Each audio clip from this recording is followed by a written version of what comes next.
Hello everybody, welcome back to episode 12 of the second season of the Savage Lands. I am so happy to be back here today when we are going to set up a clothing industry down here. I also want to start producing paper, setting up a library, finishing pretty much the urban tasks topic from the last episode. And I also want to set up more military because, there's fun in the military. So that's basically what I want to achieve for today's episode. Let's see how far we will get with that. So overall, narrative-wise, I think times are really good for the dwarfs of Shin Mistum. We got everything we needed. It's all really well. We got a nice stockpile of food and drink. Speaking about which, well, let's check out. Yeah, we have a threshold of 5,000, and probably it's a good moment to think about a bookkeeper. So let's do. Is this my actual planter? Yes. So I don't want to have my Grandmaster planter on that duty, by the way. So, nah, we're going to employ some peasant on that job or whatever. So, wood burners, these are actually more important than they usually are in my other fortresses. Ah, here. I knew there would be a peasant somewhere to utilize. Okay, so let's fetch him a little office. I think we're going to put the bookkeeper's premises down here. Didn't I have an unused office? Yes, I did. I knew I had one. So we're going to employ the bookkeeper. I mean, I could have done that a long time ago, but don't judge it. Okay, we got that done. Let's get back to the topic of the clothing industry. So we are storing cloth and leather here in this area. It's all fine and dandy, but now we need to go into the work order frenzy.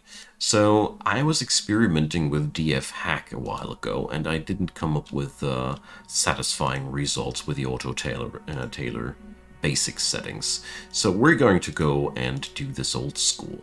So what I'm going to do here is I'm setting up a order for each and every piece of clothing in the list. It is a tiny bit painful, I know, but we're going to see that it's pretty much worth it. So I'm going to pause the video and continue when I'm done with setting up the list. Okay, I just left one object to configure so you can see what I did there. So the cloth vests are the last item on the list. The configuration goes like this. Whenever there are less than 3 vests available, we're going to make new vests. And I only make new vests when there is at least a specific amount of cloth available. So I did this for every one of these. They all look the same. And this way, well, I have made the experience that actually there was always a constant production of clothing, and there weren't too many people unhappy with deteriorating clothing. I don't think this is an optimal solution. Let me know what you guys are doing for this thing. I just noticed that the auto-tailoring option of DF hack was just cluttering my work order table with insane amounts of work orders and not yielding the results that I wanted. So what has happened here? Something has collapsed. I don't really know how that came together. Yeah, here we have those ruddy old trees again. Sometimes it's just like that. You need to get rid of those trees ASAP because they're ruining your day. Sometimes this can even be dangerous for your dwarfs. Let's see. Alright, this was obviously more harmless. So, did I already bring up a hospital or did I forget that? So, let's check out the places menu. I don't think this place has a hospital yet. This is bad. We need to change that. So, let's see. I really didn't bring up a hospital yet. I'm really, surprised. Well, okay then. Well, we're going to get that done. We're going to place down that statue up now. I really thought we were already behind that. Well, so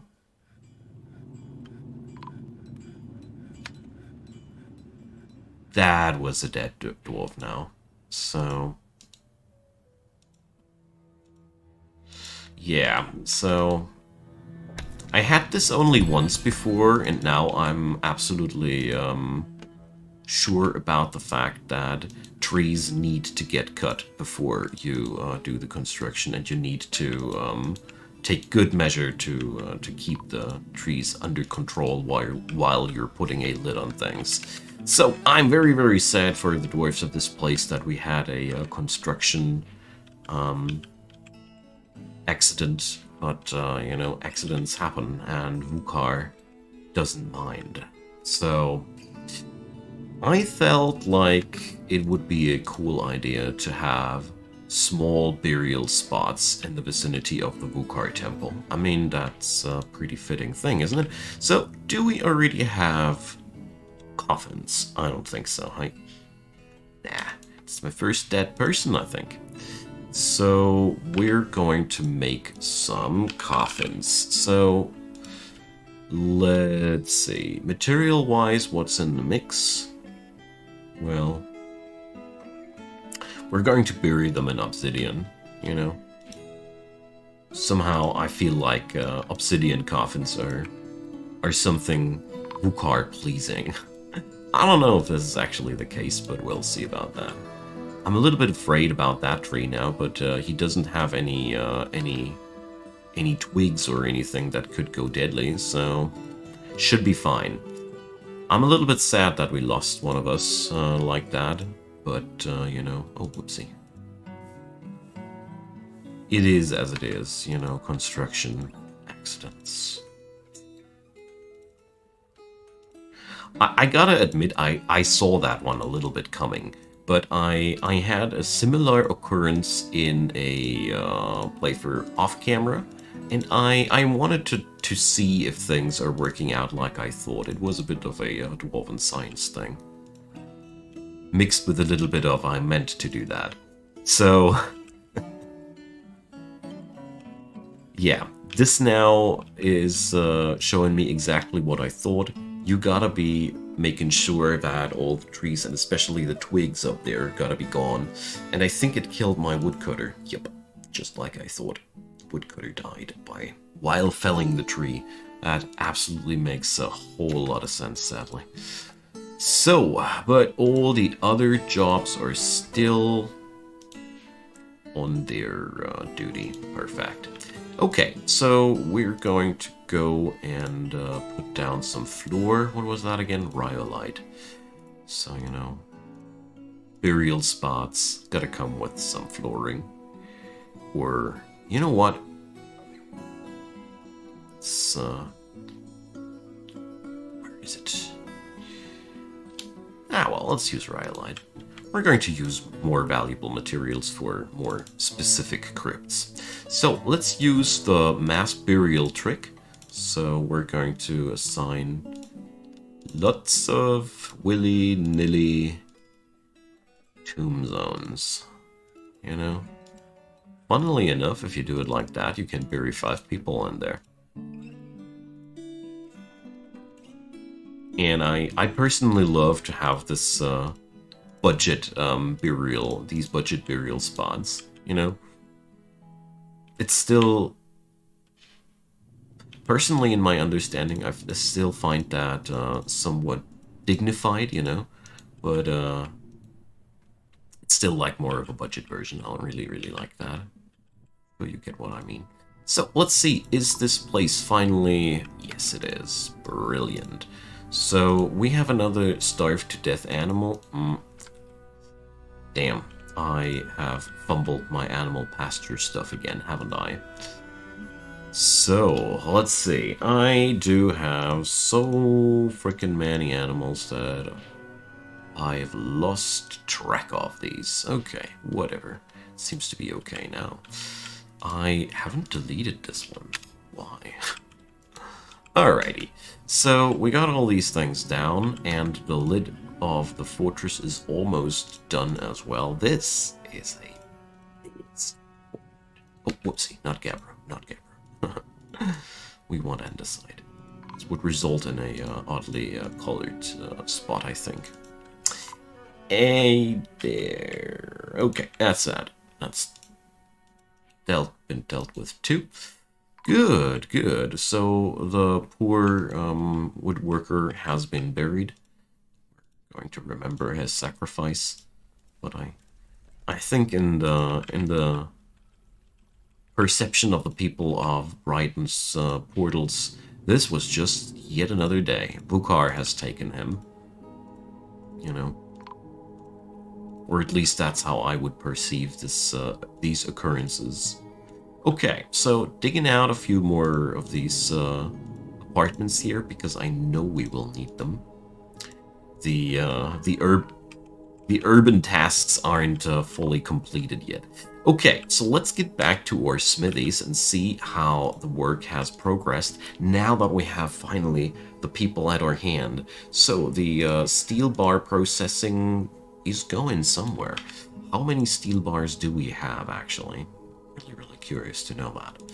So we have 216 iron bars by now and 58 steel bars. So I think I'm going to refrain from my idea to put up a ironclad squad. There is really no need to. We have so many really cool and strong... no, we have so many materials to make a strong pseudo gear that there is no need to. So the Forgotten Beast, I don't want to pronounce that, has come. A towering feathered iguana. So usually, oh boy, deadly blood. Now that's one uncomfortable denizen. Luckily, he's in the canyons. Oh man, I'm so relieved that this guy hasn't spawned on the second layer of the caverns, because that would have been way more of a problem. Good, good. So our folks here are wearing already a lot of steel, so, you know, I figured that we might as well set up the remaining work orders. So we put up steel helm, steel mail shirt, you know the drill already. Steel breastplate. I think the weapons I have already made in advance. Steel gauntlet, steel greaves, and steel high boots. So we're going to see what we're going to need after that. This time I'm going to order only 6 of them, because, you know, it's just the amount of gear we need. And then we're just going to assign completely this squad completely with steel gear, because, you know, I figured why settle down with something inferior when we just need to be a tad bit more patient, you know. So work on the cistern shall continue. I already made some plans how we're going to get us some water down there. It's going to be fun. Hopefully not that kind of fun, but you know what I mean. So we got to take care of a steady influx of dolomite, because I do remember that last couple of times we had a bit of a problem with our supplies of dolomite running low. So today I want to avert that, and look at this. There's not a single dolomite boulder around here, and same goes here. So, I mean, luckily there is a lot of that stuff here, but we are sucking this layer dry in a pretty fast tempo. I love it. You know, I felt like, narrative-wise, these dwarves, they would not need to go full-on steel against those goblins. But on the other hand, I think, you know, dwarves are a patient bunch. And if you want to conquer a entire part of a continent here, because, you know, we're not doing small business here. There's a lot of enemies up ahead of us. I think it's only realistic that the people of Shinmistum have decided we're going to go real here, you know. So that's at least how I imagine how the story is going. So as you see here, the pigtail clothing is being turned out at spectacular amounts. The thing here is, we have another... I have assigned you to a pasture, you silly llama. Well, whatever. That's not so much of an issue. Bukar has called that llama to him as well. I bet that's the case. So, Ak having meals. We got the monster statue. So, where do I want to put the statue of a famous monster in the history of, in the recent history of our civilization? You know? In case you did miss the episode, this is a memorial for the weird rhino that was plaguing my people. So, well, time for more andesite flooring. You know, oh, damn it, let's get that. So, because we are not done with the furniture, the apartment minigame, you know. There's still a lot to do, so... well, these keyboard filters, they are also not doing their job as I want them to. But luckily we can narrow it down a little bit by typing A and D into that line, but it's still like, why is the keyboard prompt not instantaneously in the search bar? You know, I need to click into that search bar every time I want to actually do something inside there. It would be very intuitive to have just this thing available. Well, tell you what, we're just going to soldier through here. I think I picked the wrong type of flooring for that room now. I think the cursor slipped. I'll see if we're going to have one odd looking room in between. I wouldn't be too surprised. Anyways, the good news about all that is this apartment layout is really, really efficient, and therefore we're really getting a lot of people. We're going to get a lot of people served with bedrooms here without too much effort here, you know. It could be so much worse. And most importantly, I am so happy to see that the last two pieces of flooring on our fortress are just being finished right now. So that means there is no easy entrance for the baddies into our fortress anymore. We've sealed off any easy entrance. If we raise this bridge here, there will be also no more entrance from outside forces anymore, so we're set. I'm going to set up some more cage traps here because, you know, I like to be well prepared, you know. The stuff that can come from the outside world can be so malignant that I really don't want to be around there. We also have some captured gobos, so we're going to use them here for some educational purposes. So let's see, the foraging jobs, there was not a single thing done. Where is the issue here, friends? Is the charcoal gone again? Yes. Well, you start to know your everyday dealings at some point. I mean, I could basically, probably, should even automate the charcoal production at that point, but I'm unwilling. I don't like to give these things out of my hands, so we are going to produce 100 pieces of charcoal more, because, you know, we do need that stuff. I also have sped up the save file a little bit by no longer compressing the save names. That really does do a lot. I mean, it doesn't look like a lot here, but believe me when I say it did take much longer before. So we got the work orders for the charcoal in there, and let's get our woodcutters to cut some wood, because, you know, gotta get that charcoal from somewhere. Okay, so the good news now is, with all that stuff that we got there, we're going to be able to produce whatever we need. Look at that! So there was just the announcement. I just noticed the announcement about the Snatcher, and that that Stodier here just went forward and just you know, that was no quick death, you know. There's a lot of stuff from that Gobbo lying around there. Okay, you know, Stodier here is one person to be noteworthy, because I think it's a she, yeah, because she killed that were-rhino. Looks like she's out for more glory now. Thing is, we're not going to have... We shouldn't account too much glory to Stodier here at this point, because the were-rhino in question was in its human form, so it was quite the easy prey. But nevertheless, kill the were-rhino. Can't take that away from her.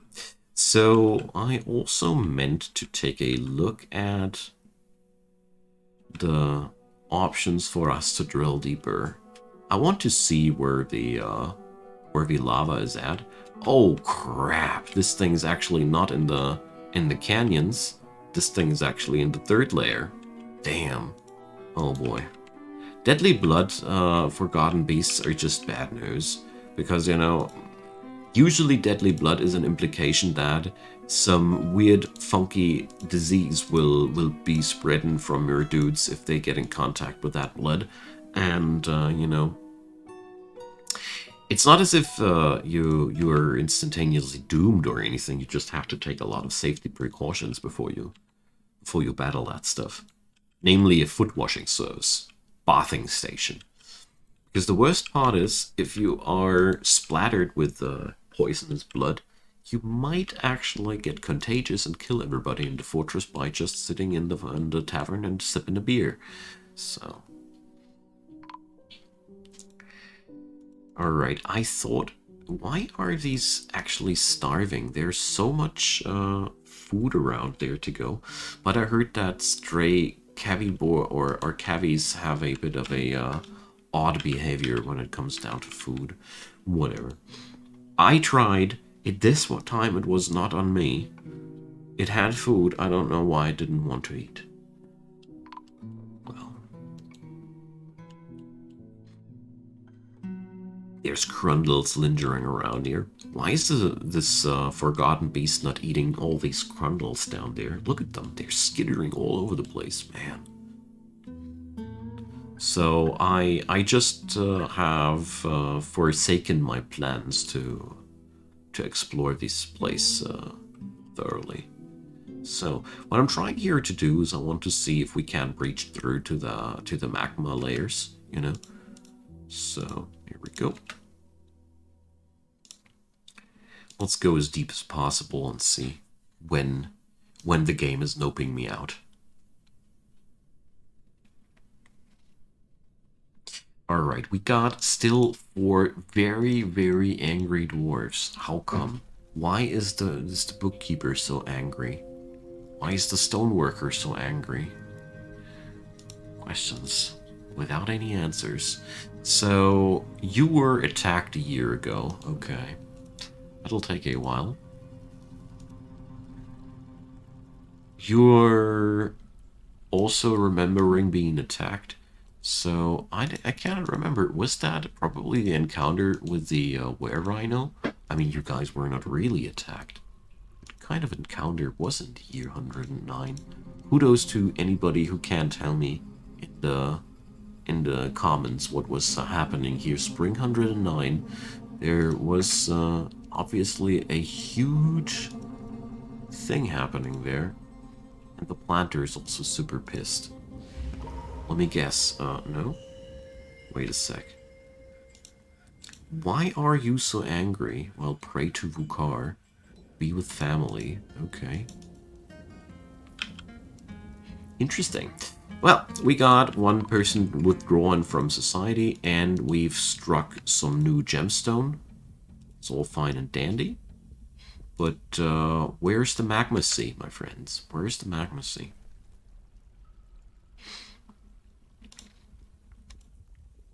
take me to your magma sea. We're going to carve out these gemstones here nevertheless, because, you know, waste not, want not. So let's see if the dwarf here is getting his artifact duty done on his own, or if we have to help. In the meantime, I'm very, very curious to see what's been digging, what people digging out here. Wonderful. Doran is getting his stuff done, or her stuff done, without my help. I always love when it comes together like that. So, the gear making is coming together super nicely as well. Wonderful. The only thing we do require here are a couple of extra migrants, because currently there's just not enough. And another thing is unnerving me a tad bit. The Snatcher was inside of my fortress, past those cage traps. I set up quite a lot of cage traps, you know. And here's the stop. We're at the lowest layer. Congratulations, my dwarfs. You did it.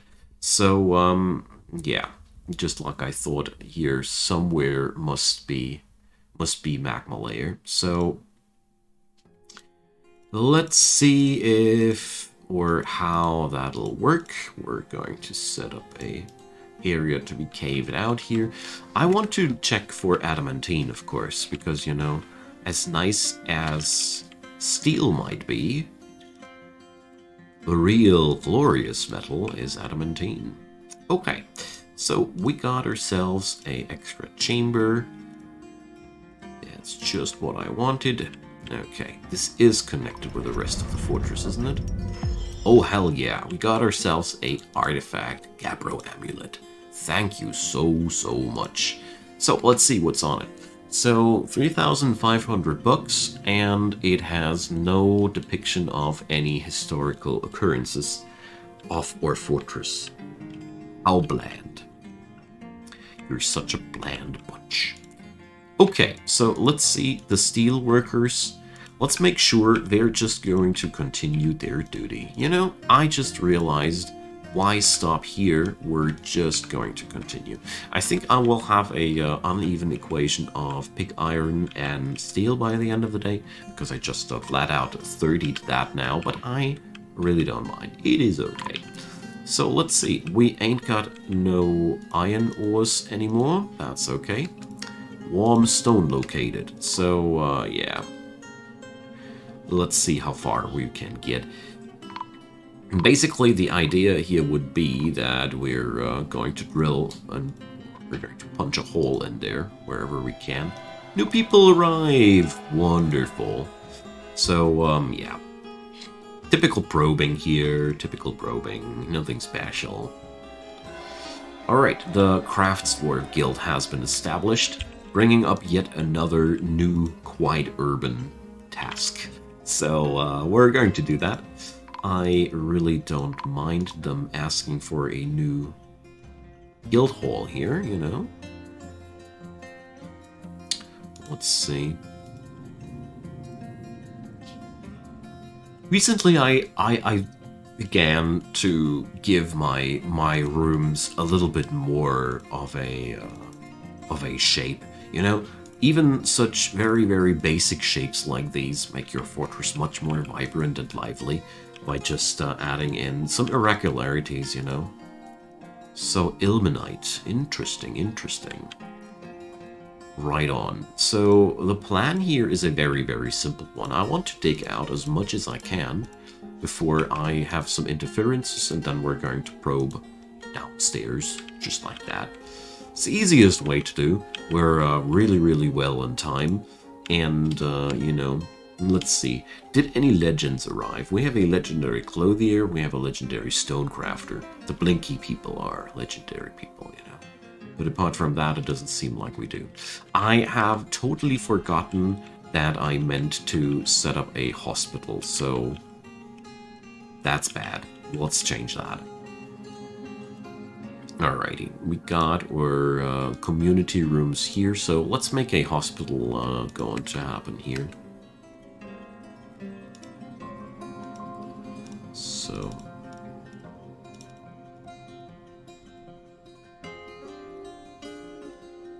It's way too large, I know, but I do like to have this kind of thing going on. So by the way, the Farmers Guild hasn't petitioned yet to have a guild hall, but the moment they establish a guild, it's usually only a question of time until they start petitioning. Right on cue. So the Coven of Spit and the Hall of Merchants want their respective thingies. So I didn't see the Coven of Spit coming, but we are going to give them their honors as well. So let's see. The Coven of Spit is another wonderful religion of the Towers of Ages, or Towers of Age. So they are quite a fun society, aren't they? So I'm going to leave those petitions open as a reminder, so I cannot forget them. We are going to use our rhyolite blocks for this one yet again, because, you know, why not? I'm always happy if I can make my rooms distinctive looking, you know. Alrighty, so let's see.